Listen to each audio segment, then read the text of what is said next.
Je ne peux pas m'empêcher de parler un peu de l'actualité, que j'appellerais brûlante. Ça nous pend au nez. C'est incessamment sous peu qu'il y aura le grand boom supersonique qui, j'espère, amènera un Mashiach. Je ne suis pas prophète, je ne sais pas, mais j'espère. Ça sent très très fort. Bon, évidemment, il y a la Corée du Nord avec la Corée du Sud et Trump, etc., que c'est en train de chauffer lentement comme il faut. Voilà. Il suffit que le premier missile iranien, je veux dire, coréen soit envoyé et que, voilà, on est en guerre nucléaire. Mais là, avec l'Iran, c'est aussi en train de chauffer très, très, très dur. Donc l'Iran, étant donné que l'Irak n'existe plus, ni la Syrie, elle a un libre accès au Liban. Donc c'est ce qu'on appelle le croissant chiite. Tu as l'Arabie Saoudite, et au-dessus, tu as comme ça l'Iran, l'Irak, la Syrie et le Liban. Tu as d'un côté l'Arabie Saoudite et aussi Israël, deux grands ennemis de l'Iran. L'Arabie Saoudite, elle est sunnite, l'Iran et les chiites, ils se détestent. Et à un point tel que l'Arabie Saoudite, qui était un ennemi d'Israël, qui a financé beaucoup d'attentats ici en Israël, Bibi Netanyahu, il a dit dernièrement, il a dit « J'aurais jamais imaginé que nous aurions des accords avec un pays arabe qui était un tellement grand ennemi de nous auparavant. » Il n'a pas dit de qui, mais tout le monde comprend de quoi il s'agit. L'Arabie Saoudite, aujourd'hui, elle est devenue... dernièrement, il y a eu un interview du chef de l'armée israélienne sur une chaîne de radio anglaise dont le patron est saoudien. Et il a dit là-bas que nous sommes, Israël est avec l'Arabie Saoudite en accord total. On a un ennemi commun qui est l'Iran. Et au niveau militaire, accord total. Actuellement, on est en train de finir le plus grand exercice militaire aérien qu'il y ait jamais eu dans les cieux d'Israël, auquel participe l'armée américaine, française, polonaise, grecque, italienne, indienne et un pays arabe dont l'identité n'a pas été dévoilée. Qui ça peut être? Les Marocains peut-être. D'accord? C'est clair, c'est l'Arabie Saoudite.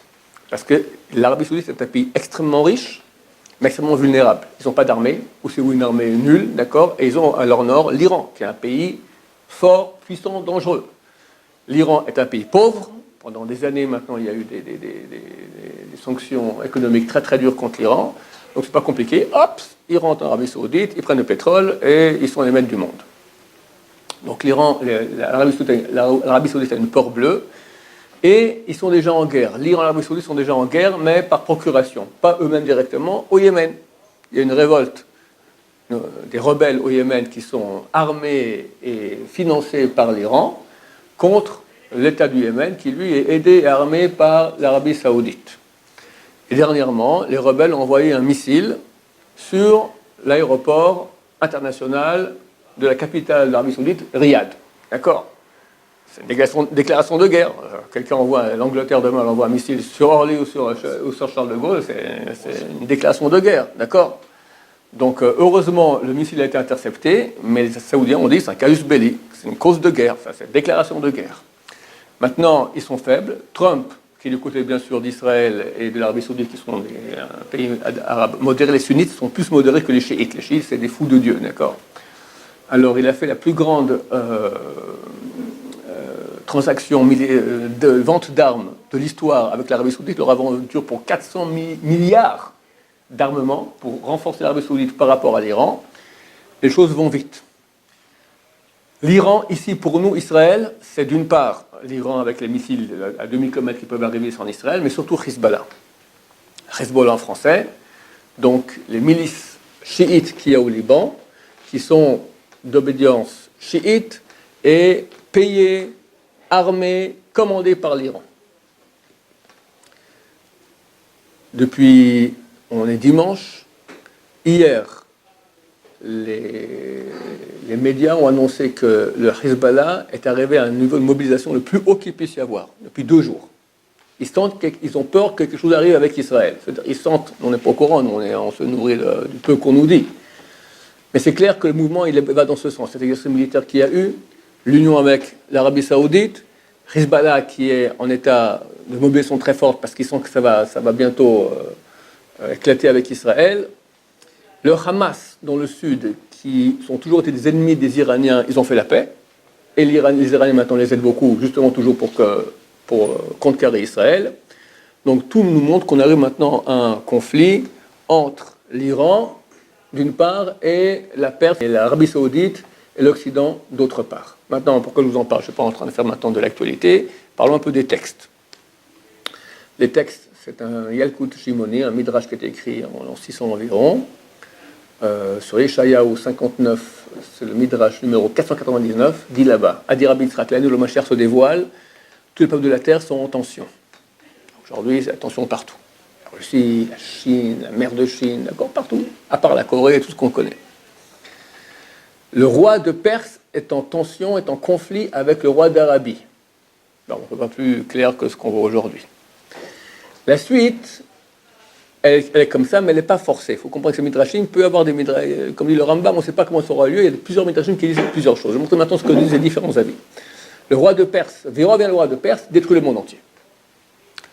Maintenant, bon, c'est une option, mais elle n'est pas forcée. Pourquoi? Parce qu'à vue d'œil, il semblerait que l'Amérique est quand même plus forte que l'Iran. J'espère, parce que si vraiment ils nous détruisent l'Iran, on est mal barré. Mais c'est vrai que on ne sait pas ce qui peut arriver. Hachette peut faire bouger un petit bouton comme ça et tout change. Un tremblement de terre, il peut y avoir... Ne serait-ce que la Corée qui envoie un missile. Aujourd'hui, on m'a parlé beaucoup d'un truc qui s'appelle EMP. C'est électromagnétique, P, j'oublie ce que c'est, une sorte de... Une peut-être. De quoi s'agit-il? Tu envoies un missile avec une bombe atomique, mais au lieu qu'elle éclate sur Terre, elle éclate à 2000 mètres d'altitude. Ou 20 000 mètres d'altitude, je ne sais pas. 2000 mètres d'altitude. 2 km. Pardon, 2 km. Et ça ne fait pas de dégâts directs physiques, mais ça ronge complètement tous les circuits imprimés, tout ce qui est appareils digitaux. Ordinateurs, Internet. Les Américains ont dit, si c'est un truc pareil arrive sur notre pays, en quelques mois, tu as plus que 10% de la population qui reste vivante. Tout est paralysé. Il n'y a plus d'eau, plus de téléphone, il n'y a plus d'essence, il n'y a plus d'électricité, il n'y a plus rien. Nous, sans ça, on est mort. On n'a plus le temps d'aller traire la vache et aller labourer les champs pour avoir un peu de blé. D'accord? On ne sait plus ça. Donc tout peut arriver. Donc je ne sais pas ce qu'il y aura. Ce qui est intéressant, c'est que l'Agmara, dans le traité Yoma, page 10, dit qu'à la fin des temps, il y aura une guerre entre Rome et la Perse. Rome, par extension, toujours, c'est le monde occidental. Et la Perse. On y est. C'est incessamment sous peu. Qui va gagner? C'est écrit. Qui va gagner? La Gemara, elle dit comme ça. Elle dit, soyons logiques. Les Perses, l'Iran, ils ont construit le 12e temple. Le roi d'Iran s'appelait Koresh, Cyrus en français. Dieu venu en rêve, il lui a dit, reconstruis mon temple à Jérusalem. Il a fait un édit, tous les juifs qu'il y a dans mon empire, qu'ils aillent maintenant à Jérusalem reconstruire le temple. Donc c'est grâce à lui que le temple a été reconstruit. Les Romains, Titus, ont détruit le temple. Il est logique que les destructeurs soient vaincus par les constructeurs du temple. Donc c'est les Perses qui vont gagner la histoire. Ce qui correspond au Midrash, qui dit que la Perse vient et détruit le monde entier. Un autre avis qui dit non, c'est Rome qui va gagner, l'Occident qui va gagner. Mais c'est contraire. Quoi, les destructeurs vont vaincre les constructeurs, c'est pas logique. La Gemara donne deux réponses à cette objection. Première, elle dit, c'est vrai que les Perses ont construit le temple de Jérusalem, mais ils ont détruit beaucoup de petits temples. C'est quoi les petits temples? Les synagogues. Beaucoup de synagogues juives qui étaient en Perse ont été détruites par les Perses. Et pour ça, ils doivent perdre la guerre. Deuxième réponse de la Gemara, t'as raison, c'est pas logique, mais Gzerat Meler, c'est un décret du roi. Comme ça que Dieu a voulu, on ne discute pas, bien que ce n'est pas logique, Dieu sait ce qu'il fait. Ce qu'il y aura, je ne sais pas, on verra bien. Les choses ont l'air d'avancer. Pour nous, c'est une seule chose, encore plus, mettez bouchées doubles. J'ai entendu la semaine passée de mon voisin, qui est très proche de Rav Chaim Kanevski. Il a dit un truc génial. Il a dit comme ça. Il y a un grand rabbin qui est décédé il y a environ 1 an. Il s'appelait le Rav Moshe Shapira, Zatzal. On peut dire peut-être le plus grand kabbaliste du monde ashkénaze, l'Itaï, d'accord? C'était un homme qui était à Ponovitch, il a étudié avec Rav Dessler, c'est Chavouza du Rav Dessler. Il devait peut-être, on a parlé qu'il soit le Mashgiach de Paul, un très très grand monsieur dans la pensée très très profonde. Et très très grand kabbaliste, très très grand kabbaliste. Mais pas du tout de genre kabbaliste qui fait des barres, tout ça, un homme très très comme ça, mais très très profond. Les cours ont une profondeur énorme.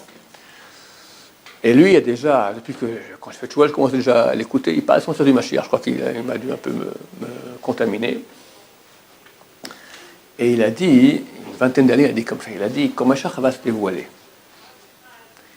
quelle est la première question qu'on va lui poser? Mashiach arrive, blink, d'accord, je suis là, tout a changé, voilà, terminé, les comptes où ils sont, ceux qui n'ont pas fait Tchouva, terminé mon cher ami, trop tard, il sera bien un peu plus tôt. Qu'est-ce qu'on lui dira? Mais pourquoi tu ne nous as pas avertis? Tu aurais dû nous dire un petit quelque chose, un petit signe, quelque chose. On voyait des gens comme ça, et comme ça on serait préparé. Il a dit ça il y a 20 ans. Il a dit alors j'avertis. Et il a averti, et il a averti, et il a averti, et ça fait un an qu'il est décédé, et moi je continue à avertir aussi. Le monde francophone en tout cas. Et le Rav Chaim Kanevski aussi, il a averti. Les grands d'Israël avertissent. On y est pour bientôt. Quand ça sera? On ne sait pas. C'est proche, c'est clair. Très proche, ça sent très fort.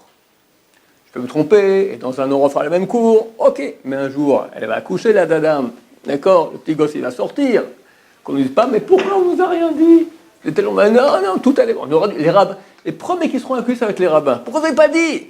Vous n'avez pas fait plus pour nous, on leur faire tchouva. On vous réveillez-vous. Voilà. Tout va bien maintenant. Mais c'est, comme a dit Trump, je prends ces mots, c'est le calme qui précède la tempête. D'accord? C'est lui, il le dit, il est bien placé pour parler. C'est pas un rabbin, c'est le maître du monde aujourd'hui, militairement au moins. C'est le calme qui précède la tempête. Baruch Adonai,